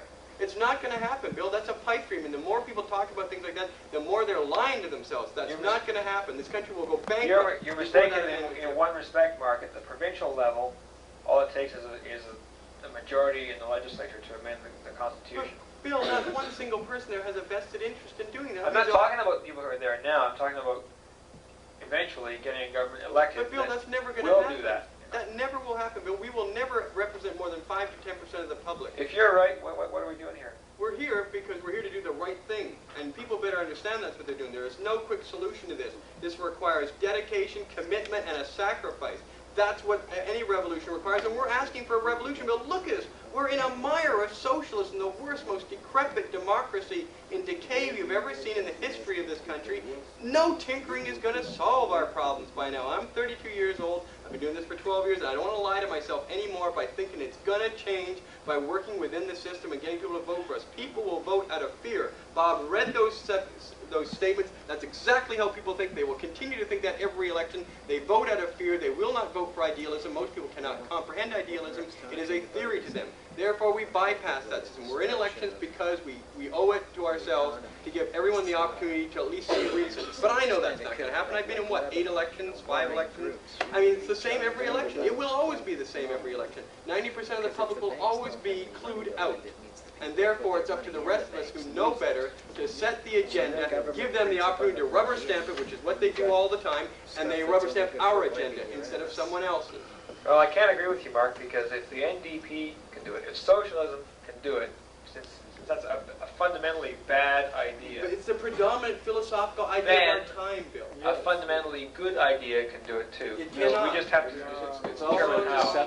Good ideas will not triumph over bad ideas unless we are more ruthless in our approach and more willing to take chances and willing to sacrifice comfort and money to accomplish that end. As long as we put money and comfort above principle, we're not going to get it. But Bill, that's the argument. That is the only issue today in politics. We have 2 people with their hands up. There's a gentleman at the back there who's been very patient. Question and answer period. do we know anyone in the... I think the whole idea here tonight is enough people don't know about the philosophy of the Freedom Party, right? No, they do. They don't accept it. There's a difference. They don't accept it. I don't know if that's true either, but if there's someone in the media here, I think that's what you need here, is you need someone of support in the media, like on TV or something. I mean, that's what everybody looks at in a day. I think that's what you need here. That's the kind of support you need. So that's what I just suggested. We have to get in front of the TV. We have to be the media. We have to create the news. But that requires civil disobedience. Yeah. Picketing meetings, going to, all of that. Sitting in offices, Picket what your they've local done. military installation to protest the war. Picket federal buildings, protest the GSD. Use theater, okay? Don't make it too comic, but use theater to attract in. It's very easy to get the press. You notice how complacent this country is? With the NDP elected provincially, all the left-wing forces are relatively quiet because they're waiting for their government to do something. So seize the initiative. The left wing is temporarily paralyzed at the provincial level. At the federal level, everybody is angry and upset, and they're looking for new ways of looking at the situation because they're frustrated at the existing ways of looking at it. Yeah, they're going to vote NDP. And they're going to vote NDP. But that's good. That's good. That means anything we do will be a real contrast to the dominant philosophical strain in our society. And believe me, folks, that's socialism. People do not accept freedom. They aren't ready for it yet. But they will be if things get bad enough. But there has to be credible people out there in the public in small towns and cities who are presenting themselves as credible leadership people. And that means people who have 5, 10, 15 years of civil disobedience that they can trust, respect, and know you mean what you say and that you're dedicated. Believe me, sincerity goes a long way. People think Bob Ray's sincere because he's been plugging at it and he's sounded relatively consistent. Because he's been arrested. That's right, and he's been arrested too, I may add. There is one thing. Now, for those of you who don't want to take the kind of risks that Mark has taken, and I'm sure a lot of us don't. Then you're going to wallow in the mire. There is one thing that each and every one of us here who can think about the issues and why we should have lower taxes, less government spending, fewer restrictions on our civil liberties can do. And that is right, and that it does involve the media. And that is right letters to the editor. Believe me, folks, it can get great publicity, great coverage. It gets your name, and if you mention the party's name in the public eye. If you don't, and I have here a photocopy of a letter that I had published yesterday in the Toronto Star. And you can see that they obviously liked what I had to say.